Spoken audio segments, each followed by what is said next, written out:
번째 선생님과 함께 많은 얘기 나눠 볼 텐데요. 오늘 선생님과 함께 이야기 나눠볼 책 어떤 책인지 먼저 우리 작가님에게 소개 부탁드려도 될까요? 작년 하반기에 낸 산문집인데요. 아직 제목을 잘 못 외우겠어요. 본인도 제가 긴장하고 있었어요. 근데 제목 얘기하다 틀리면 어떻게 하지? 아, 그래요? 네. 못 외우고 있는데 틀릴 일이 없지.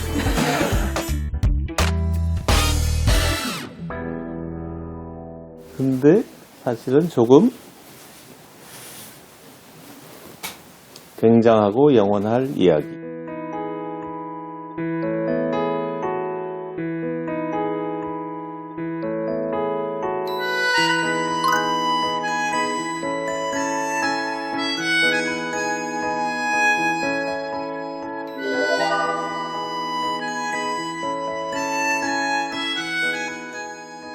에세이들이 많고요. 그다음에 여행기도 있고, 대체로 그런 산문들이 모인 문집이라고 할 수 있습니다. 제목을 이렇게 좀 길고 어떻게 보면 좀 약간 어려울 수도 있는 제목인데 이렇게 지은 이유가 있으세요?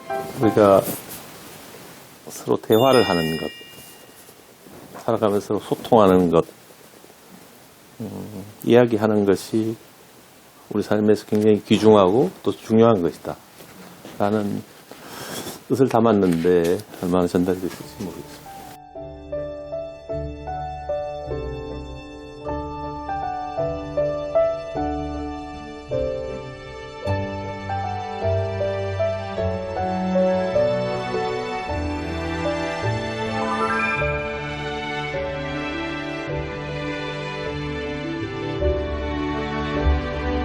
여행 이후의 이야기도 있고 뭐 앞부분에 이제 뭐 동네 얘기도 있고 뭐 다양한 이야기들이 있는데 혹시 선생님께서 가장 이렇게 애착이 가는 이야기라던가 구절이라던가 이런 게 있으면 함께 나눠볼까요? 곧 봄이니까 봄하고 연관된 글을 한번 읽어보겠습니다. 봄의 은혜로 만드는 비빔밥이라는 제목인데요. 해마다 봄철이 되면 나는 비빔밥을 만들어 먹는다. 세상 어떤 음식점에서도 볼 수 없는 비빔밥이지만 알고 보면 누구나 만들 수 있는 것이기도 하다. 혼자 먹을 수도 있으나 들밥, 제사밥처럼 30-40명이 함께 먹을 수도 있다. 요리에 별스러운 재주가 없고 남에게서 얻어먹는 것을 능사로워하는 내가 직접 이 비빔밥을 만들게 된 데는 연유가 있다. 해마다 3월 첫째 주가 되면 20대 마지막에 생을 마감한 한 친구의 기일이 돌아온다. 매년 그의 선후배와 지인들과 산수 앞에서 만나 간소한 예절을 갖추고 나면 을에 점심시간이 되게 마련이었다. 비빔밥에서 봄나물의 풋풋함과 쌉싸름한 맛이 느껴진다. 다 먹고 나면 또 봄날 하루가 갔구나 싶다. 1년에 단 한 번 만들어 먹는 이 비빔밥을 앞으로 몇 번이나 더 먹을 수 있을까? 벗들이 가고 난 뒤 혼자 봄볕이 비쳐드는 마루에 앉아 생각하곤 했다. 특별히 이 에피소드를 고른 이유가 있으신가요? 해마다 봄에 되풀이하던 어떤 일들에 관해서 이게 생각이 나서 그렇게 해서 한번 읽어봤습니다.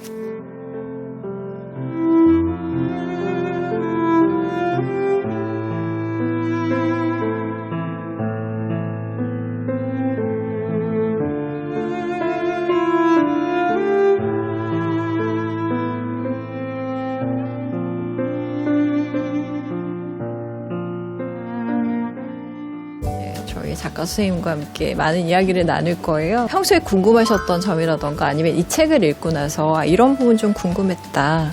이런 건 한번 직접 작가님께 물어봐야지 라고 생각하셨던 게 있다면 오늘 이렇게 기회가 돌아왔으니까요. 첫 질문을 열어주실 분 어디 있으실까요? 저는 이런 동네 책방을 살리는 프로젝트를 진행하고 있는 대학생들이고요. 네, 그중에 이제 되로 주고 말로 받는 여행이랑 여행의 속도 부분을 되게 공감하면서 읽게 됐는데 이 속도가 여행의 질을 결정한다는 표현이 있었는데 이게 사실 대학생들은 느릿느릿 여행을 즐기고 싶지만 시간적 여유도 없고 경제적 여유도 없다 보니까 그럼에도 불구하고 되로 주고 말로 받을 수 있으려면 어떻게 여행을 해야 될지 궁금합니다. 스스로가 직접 몸과 감각으로 경험하는 것이 여행다운 여행이라는 그런 뜻의 글이었던 것 같고요. 그러려면 느리면 느릴수록 시간이 느리게 가고 몸과 감각이 얻는 게 많죠. 체험 감각? 이런 게 요즘 많은데 저도 그 전에 바닷가에서 어촌에서 물고기를 잡는 체험을 한 적이 있습니다. 졸복인가 하는 걸 잡아서 졸복탕을 먹었던 것 같은데 그건 정말 여태까지 먹어본 어떤 복보다도 맛있었던 것 같아요. 여행을 어떤 음식이라고 친다면 그 음식의 맛을 속속들이 다 볼 수 있다면 그러면 가성비라는 게 굉장히 높아지겠죠. 기왕 떠난 여행이라면. 근데 그걸 그냥 주마간산격으로 이렇게 탁탁 찍고 장소 찍고 이렇게 하다 보면 보람이 별로 없겠죠. 여행은 완전한 경험이 되면 제일 좋고요. 그게 아니라고 한다면 그보다 느리게 가는 것, 느리면 느릴수록 얻는 게 많을 것이다. 하는 게 제 생각입니다. 선생님이 얘기하는 느림이라는 게 어떻게 보면 이렇게 우리가 뭔가 빠르게 가고 직선으로 가고 지름길로 가고 핫스팟을 찍어서 가고 맛집을 골라서 가고 이런 것들을 제외한 다른 방식이 있잖아요. 돌아서 가거나 다른 사람들이 가보지 못했던 곳을 가거나 원래는 가려고 했는데 길을 잃어버려서 엉뚱한 곳에 가거나 했을 때 얻어지는 어떤 것들이 있는데 그것의 효용도 있는 것 같아요. 예, 그런 의미에서의 느림도 있는 것 같고요. 또 다음 질문 한번 받아볼까요? 작가님들께서 동네 책방에 대해 가지고 있는 인생의 추억이라든지 이런 게 있으시면 말씀 부탁드립니다. 어릴 때 아마 초등학교 4학년 때였을 거예요. 그때 동네 책방에서 처음으로 책을 빌렸습니다. 5권의 책을. 제가 기억한다 하는 제목이라면 그게 창궁혈한이라는 좀 어려운 제목인데 푸른 하늘에 피 맺힌 원한이라는 뜻의 책이었는데 무협지였습니다.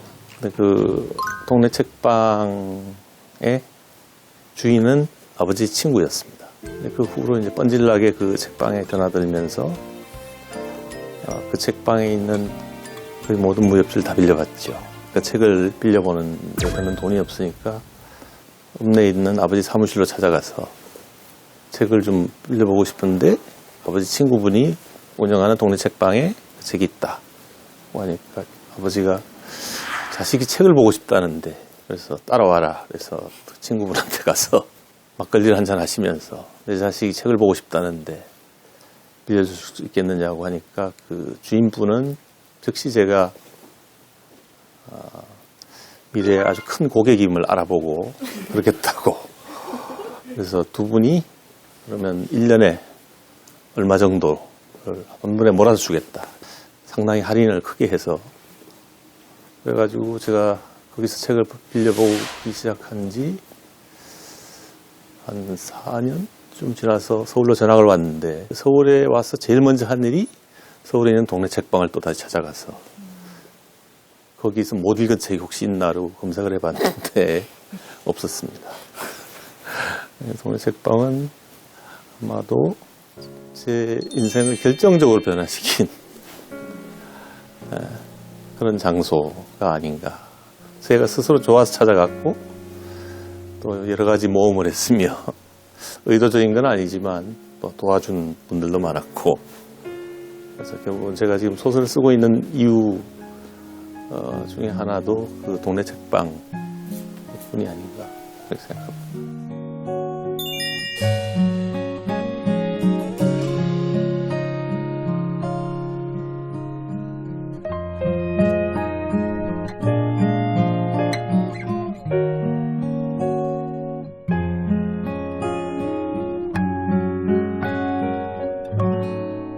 모여주신 독자분들에게 선생님께서 이렇게 추천해 주실 만한 책을 늘 소개받아요. 어떤 책 이번에 또 추천해 주실지.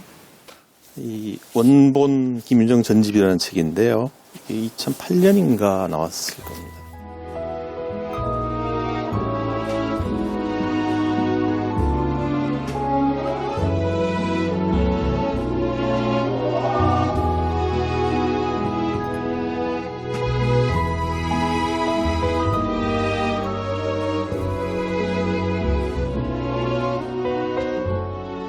이 김윤정의 원본이 3번에 걸쳐서 판본이 나왔는데 이게 거의 결정판이라고 보셔도 될 겁니다.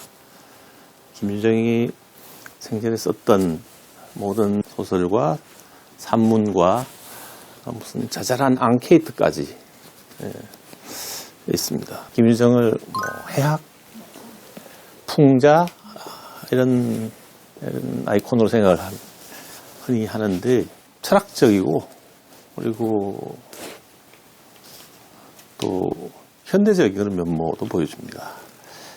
이 소설을 보고 깊이 감명을 받은 것은 우리가 잘 알고 있는 동백꽃이나 봄봄이나 금따는 콩밭이나 이런 거의 대표작으로 알려져 있는 것 외에 땡볕, 솥, 소금, 생애 반려 이런 어쩌면 대단히 비극적이고 처참한 그런 삶을 살아가고 있는 동시대인들에 대한 그야말로 절실하고 핍진한 그런 묘사, 과장이라고 생각되지 않는 그런 표현으로 이루어진 당대의 풍속사라고는 할까요? 조금도 낡지 않은 여전히 현재 진행형인 그런 문학이라고 느꼈습니다.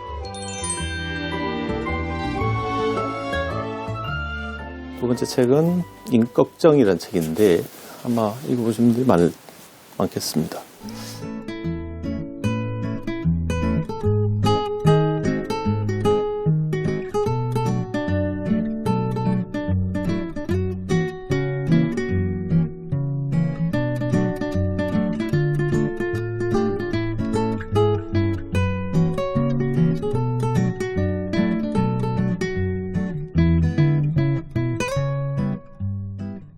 이 작품이 씌어진 것은 1930년대, 40년대 사이일 겁니다. 근데 지금도 어쩌자고 이렇게 재밌는지. 이 소설이 중요한 이유는 이 소설이 가지고 있는 그 이야기의 세계가 우리의 전통적인 서사를 아주 대단히 풍부하게 담고 있는 우리 이야기의 보고라고 할 수 있는 옛날 이야기 같이 술술 읽히는데요. 읽다 보면 왠지 모르게 우리가 누구인지, 우리가 어떻게 살아왔는지, 왜 우리가 우리인지를 자연스럽게 알게 해주는 그런 소설이라고 할 수가 있겠습니다. 여긴 또 풍부한 우리말, 지금 잘 쓰지 않는 거지만 또 우리말의 보고라고 할 수도 있습니다.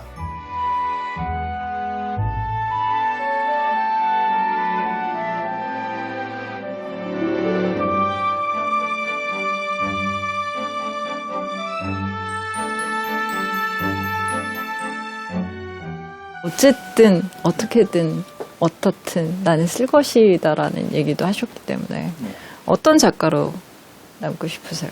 어떤 식으로든 사람들과 공감할 수 있는 그런 것을 쓴 사람이 되고 싶어요.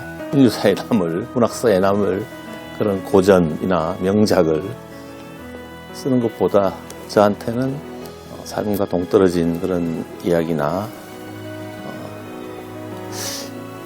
거룩한 그런 문장이 아닌 서로 이야기하고 공감하고 소통할 수 있는 그런 문학 소설을 쓰는 그런 작가로 남고 싶습니다.